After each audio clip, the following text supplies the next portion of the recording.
Why is Malaysia bucking the COVID trend? While COVID-19 cases are surging once again in Australia, Hong Kong, and Singapore, Malaysia appears, for now, to be bucking the trend. The contrast is striking, and it raises the obvious question, why? There's no single answer, but three working theories may help explain this divergence in pandemic trajectory. Nanas 1. Density and crowding in city-states. Both Singapore and Hong Kong are densely populated city-states where high-rise living is the norm and personal space is at a premium, with households stacked atop one another, often within enclosed towers with centralized ventilation. The ease of transmission increases exponentially. Public transport systems are usually packed, and physical distancing is largely aspirational. Once a new variant enters such an ecosystem, it spreads fast, especially if immunity is waning. Malaysia, while urbanized, is geographically more dispersed. Even in cities like Kuala Lumpur or Penang, the level of population density is significantly lower. People have more space to spread out, literally. 2. Seasonal effects. The winter factor. Australia is currently in the grip of winter, and that changes everything. In colder months, people naturally congregate indoors, where ventilation is poorer and viruses linger longer in stagnant air. Indoor gatherings, whether at home, work, or in restaurants and shops, become the perfect breeding grounds for respiratory illnesses, COVID included. Malaysia, by contrast, has no true winter. There's no seasonal compulsion to gather in enclosed spaces. Our year-round tropical climate means better natural ventilation and fewer temperature-driven behavioral changes that encourage viral spread. 3. Heat, humidity, and human behavior. This brings us to the most intriguing theory. The weather in Malaysia isn't just warm, it's been oppressively hot and unusually humid. While studies are still inconclusive on whether heat or humidity alone suppress COVID-19 transmission, what they clearly influence is human behavior. When it's sweltering, people go out less. The physical and mental malaise induced by prolonged heat and humidity makes us lethargic, irritable, and socially averse. Put simply, we're less likely to attend gatherings, run errands unnecessarily, or linger in crowded venues. And fewer interactions mean fewer opportunities for the virus to spread. Of course, this is all speculative. COVID-19 remains unpredictable, and the current lull could simply be a calm before the next wave.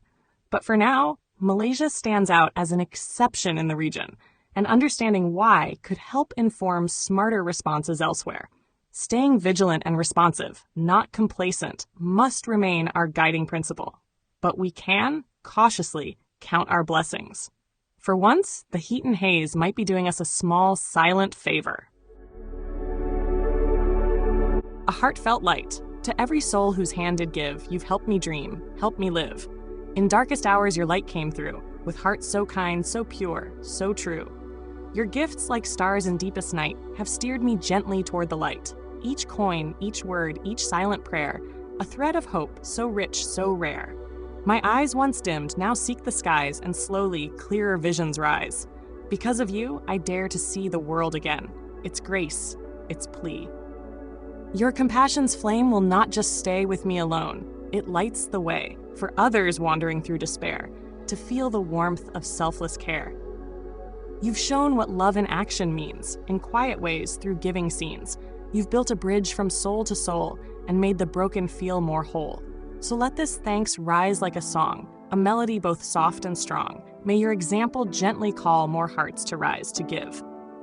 To fall into the joy of lifting pain, of planting hope where none remains. Your kindness walks beside me still, a light, a love, a living will.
subscribe button to show your support.